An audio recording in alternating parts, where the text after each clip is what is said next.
Women's college NSS unit এবং রাজ্য দূষণ নিয়ন্ত্রণ পর্ষদের যৌথ উদ্যোগে বৃহস্পতিবার পরিবেশকে দূষণমুক্ত রাখার উপর এক সচেতনতামূলক র্যালির আয়োজন করা হয়। পাশাপাশি লিফলেট বিতরণ করা হয় পথ চলতি মানুষদের মধ্যে।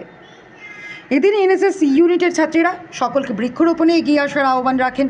উক্ত অনুষ্ঠানে উপস্থিত ছিলেন corporator Himani Debbarma, NSS program officer Rama Bhattacharya সহ অন্যান্যরা।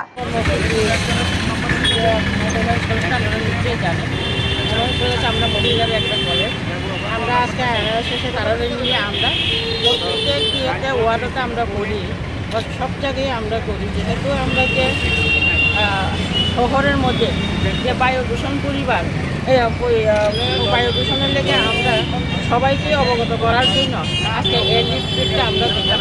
বিশেষ করে সেটা আমাদের রমা ভট্টাচার্য যে দায়িত্ব দিয়েছে, এরা অনেক ভালো কাজ করেছে।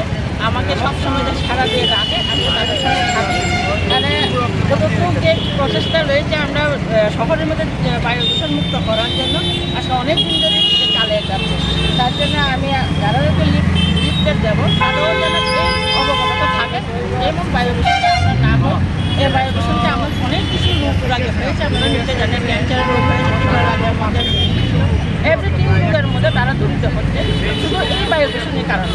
এটা যেমন সবচেয়ে বায়ু দূষণটা শেষ করে আমরা মানুষ একটা ভালোভাবে থাকতে চাই বা সুস্থ থাকতে চাই।